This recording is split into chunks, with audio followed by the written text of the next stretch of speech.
Alright everyone, Ian here with Scotch on the Rocks. And as you can see in the background, it's wood getting season. So, at the end of April every year, I like to get wood delivered to me. I don't have the time to go out and grab it, but what I do have the time to do at my leisure basically is get this all split, get this downstairs, get it stacked, get it drying. So, it's got about April 4 or 5 months where it can sit down in the basement. I have a dehumidifier running. I could try and wick as much moisture out of it as I possibly can.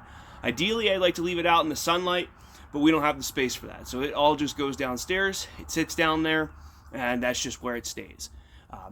Every now and again, I'll get a fire going in the basement, not during the hot summer months, but you know, some of those coolish temperatures, and try and, like I said, get the heat up and get some of that moisture wicked out of it. So what I have today, I'll show you my tools. It's actually super simple. All I'm going to be doing is splitting it by hand. I don't use any equipment or anything like that. I just use an axe and a wedge, my time. Usually I'll put some earbuds in and I'll just listen to some music. So I'll show you what we're working with here.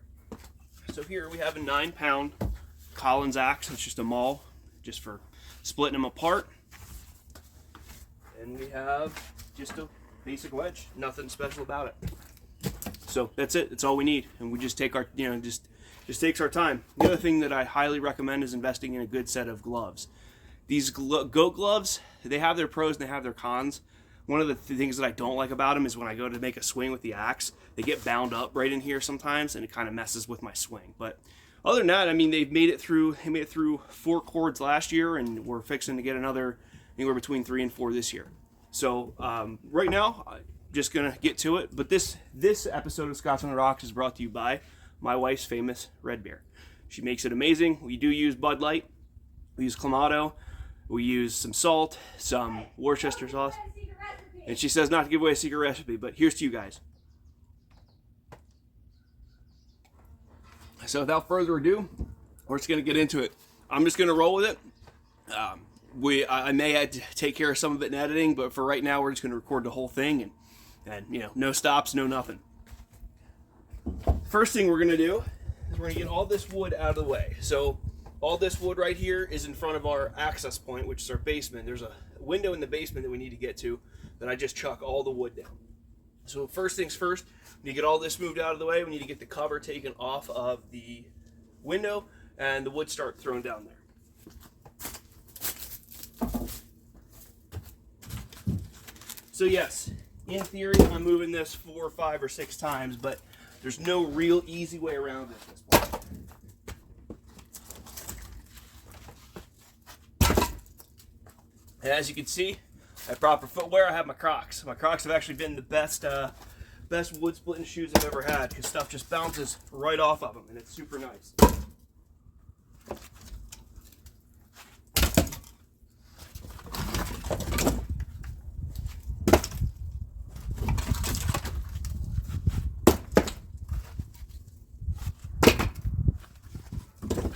I was going to live stream this, but apparently I have to wait 24 hours or something with YouTube. I don't know. Probably good anyway, and I'm not live streaming because some of this can get a little bit tedious, a little bit of a pain, but again, such is life. It's just part of the whole outdoor experience, you know?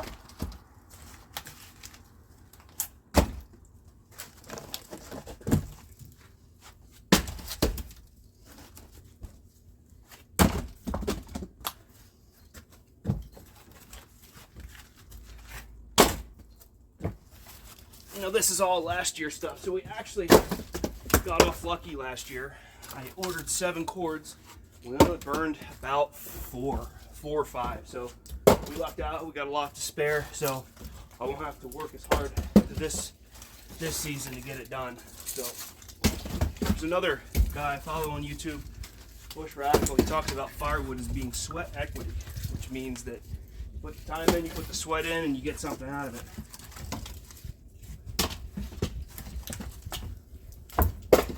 In fact, just this morning, my wife and I were talking, and she said, you know, I never see you this excited about raking leaves. I said, you know, you're right. I said, because at the end of firewood season, I can look down in the basement and just look at what I have. Look at all. I own this firewood. It's mine. I don't have to worry about prices increasing or anything like that. It's already been paid for. It's already been split, and it's just drying. So it's like a bank account almost, as far as I'm concerned.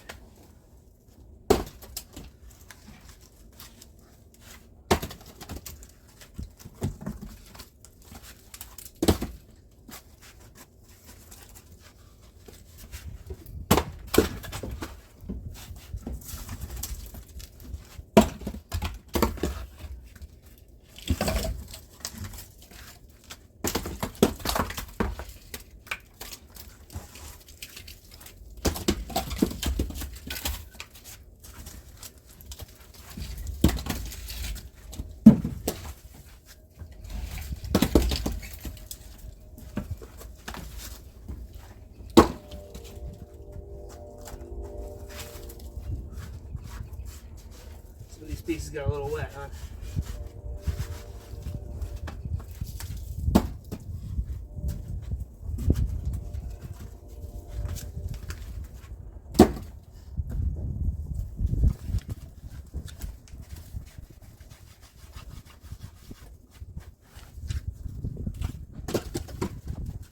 Just like that, almost like a secret passage, it's out.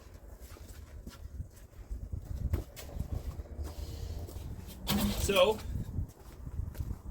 now what we got to start doing is shimmying it down. What I'm going to do is I'm going to stop this video for right now, though. I'm going to go downstairs and make sure everything's out of the way. So the issue that we keep having is when I throw wood down there, there's other stuff kind of ancillary to it, and the wood will hit it and break it. So we want to make really sure that there's nothing in there that's going to break or get hit. So let me do that, and I'll be back with you guys. Nope, of course not. Gloves are not good for filming.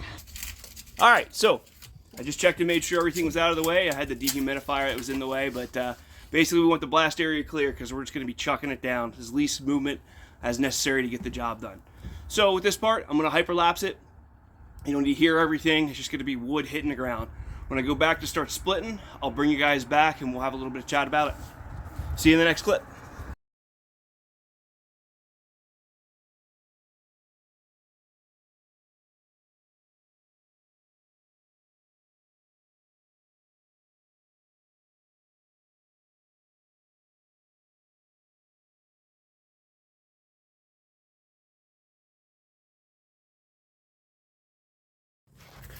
And we are back. So I got the majority of wood downstairs. Got my lovely assistant who's splitting the wood or stacking the wood. So I'm going to stay up here, kind of get splitting some more. So for splitting, it's actually pretty self-explanatory. You want to make sure you have good posture. You want to make sure you're standing upright. You want to bring it from about, or how I do it is I bring it from about the top of my belly button up, around, and down. And I'll show you what I'm talking about. And it's, like I said, it's pretty self-explanatory. Humans have been doing it for hundreds of thousands of years. But I will show you kind of my process for it. So we're going to pick up a big piece of wood right here. Make sure we have a splitting block. That's super important. We want to make sure that all that extra energy isn't just going into the ground. It's got something to buck up against so we get a full impact on it. What we're going to do, take our axe. Like I said, from right about belly button height, we're going to bring it up, around, and down. And that's it. You want to be looking for natural splits, natural cracks, anything that's going to make our lives easier in the long run. We want to conserve as much energy doing this as we possibly can because it's a time thing. So it takes me about 6 hours a cord of wood to get everything done. So 6 hours is actually a lot of time, so I want to make sure, like I said, I'm conserving my energy. I'm getting the most out of every swing. I'm getting the most out of every movement that I make. We're going to make this one into a swing.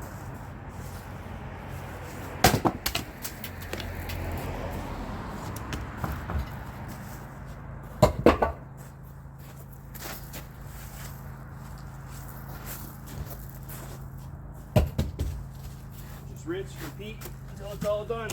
I estimated one time it takes about 2,000 swings to get a cord of wood. About 2,000, maybe not 2,000 for a cord, maybe 2,000 for two cord, about 1,000 a pop. And also it depends on how dry the wood is. This is pretty good wood, you can hear it. When it backs up against something, it's got a nice little ring to it. So with that, I'm gonna hyperlapse the rest of it, and yeah, that's it. There's not much for me to talk about. Just keep going and keep going.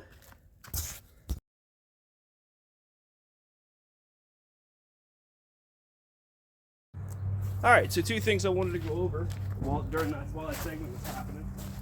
I wanted to show everybody what I'm talking about as far as a natural crack. So you can see right here, perfect natural crack. It's going to make it super easy to get the axe in and split this piece. So that's we're always on the lookout for those, just to make our lives a little bit easier. The other thing that happened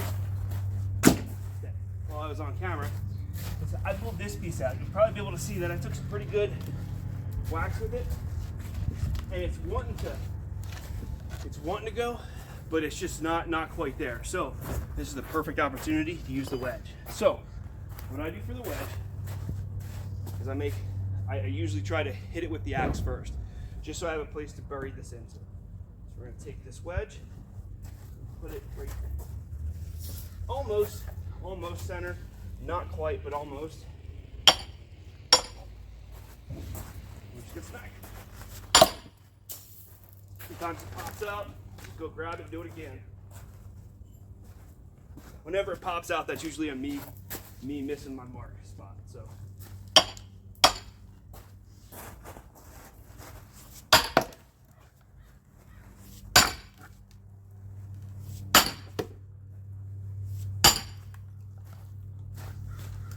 what you'll find is that 9 times out of 10, when you have a piece that's just super stubborn to split, there's a big old knot in the center. So I'll show you guys here in a second to get this out. So I'll just leave that in. So see, there's a big knot right here. There's a branch that was getting ready to come out. Those are always a pain.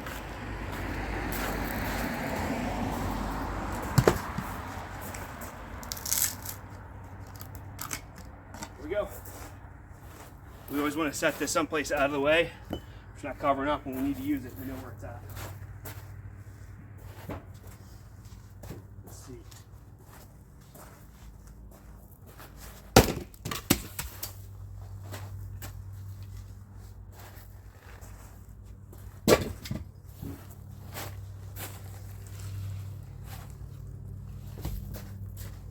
Next thing I'll do is I'll grab that other piece. I'll show you what I mean as far as the natural crack.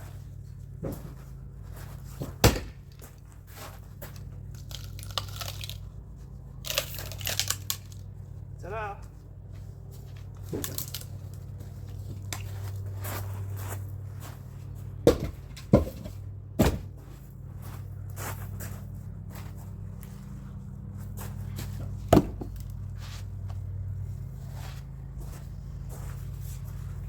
Alright, so I'm keeping my eyes focused on the crack, and I'm envisioning the axe striking the crack.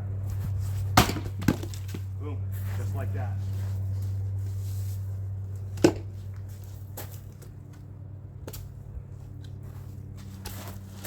As you can see, almost perfect. A little bit of wood there, but almost perfect.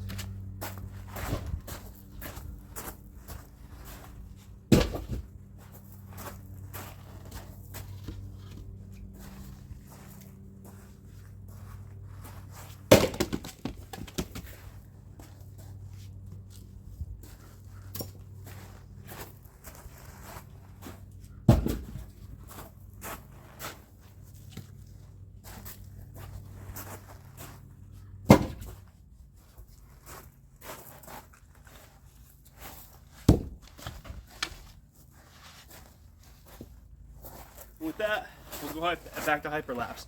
Yeah, I just wanted to show you those two things, show you the natural crack and how I use the wedge.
Alright, so one of the safety concerns that I should probably go over and my wife brought to my attention is using the wedge. So when you use the wedge and you smack it with the back of the axe, it makes a really high-pitched tink, and it's really not good for your ears. Now, I've lost a lot of hearing throughout my life, what with being in the military and shooting firearms and all that stuff. I've lost a lot of hearing, so I kind of want to protect what I have left. Now, my lovely assistant graciously let me her earmuffs, and I'm comfortable enough with my sexuality that I just don't care. So what I'm going to do is I'm going to show you guys how I do a really, really big piece. So if you guys can see, let's see here. This piece, there, that one right there, is as big as my chopping block. So I'm going to try and get that cut down with a wedge. So I'll show you guys how I do that. But first things first, we're going to have to get it up on the splitting, up on the splitting block first. And that's always the most fun. So just bear with me while I grunt and groan and get her up there, and then we'll take the wedge to her, and I'll show you how I split big pieces.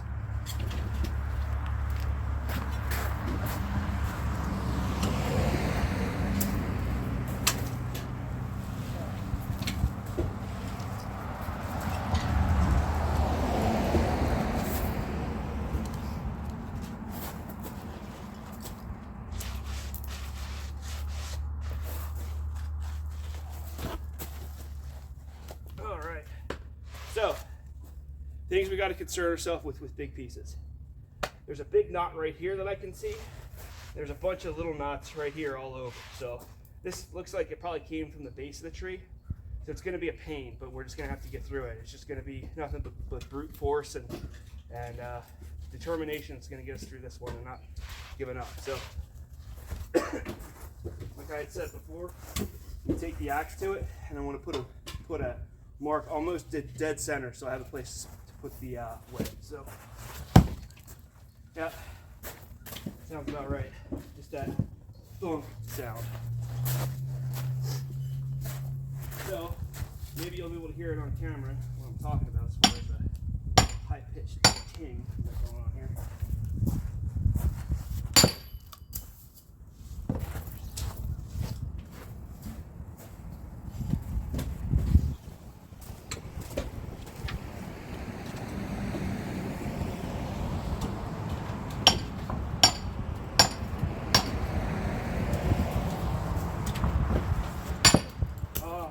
Okay, so the other reason that the wedge will pop out is if it's a really hard piece of wood and it just has trouble gripping.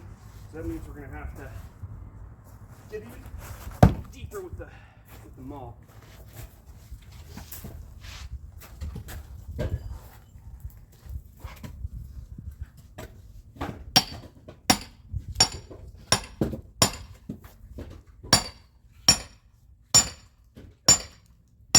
Feels like it's set a little better than last time. There we go.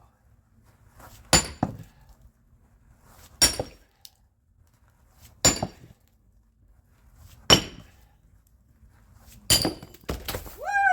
There we go. All right, so that's all fine and dandy. We're only halfway done. So ideally, or what I like to do, I like to grab the toughest piece of wood that I'm going to deal with first and get that out of the way. So, hold this. Ow! I'm okay. All right.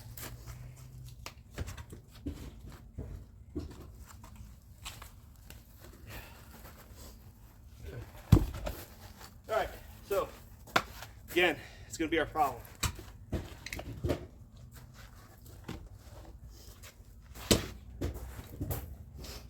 Now, it kind of depends where the knot is on the log as to whether or not I start at the top or start at the bottom. Usually I have better luck starting at the top of the knot and working my way down.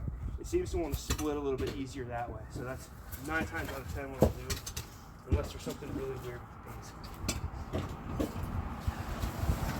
So, same as apply. Just make a really deep mark here with the maul. Do it again. Now the other way that we can do it is we can kind of split around it. so we can take this piece off and take this piece off. That's a pretty big knot, so it's probably just easier at this point to bite the bullet and drive the wedge right into it as hard as, you know, hard and as deep as you can.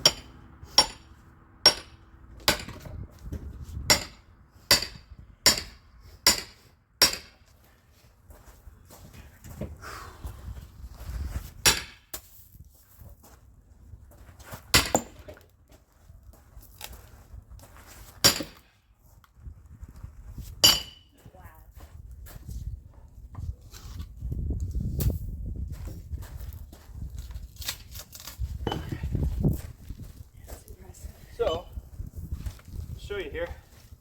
It did not go down straight. It followed that knot, which is kind of what I figured it would do. So now we're gonna have to do it on the other side. So we're just gonna have the one piece of the one knot isolated.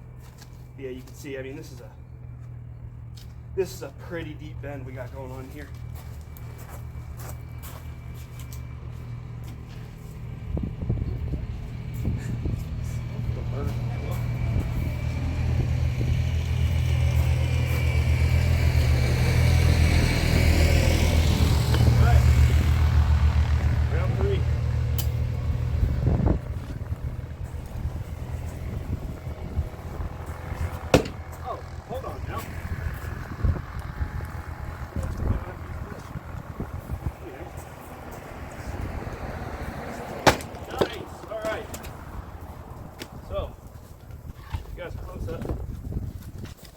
Knot that we were looking at.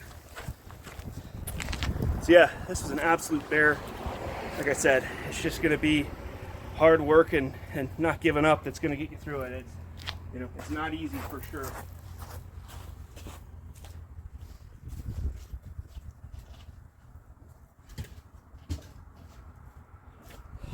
All right, that was a workout. So I'm just going to take a few minutes and sit on the porch here, enjoy the sunshine, drink some water, and I'll be back to splitting. We'll do the rest of the hyperlapse, and once I get tired, we'll wrap up. See you guys in the next clip.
All right, everyone.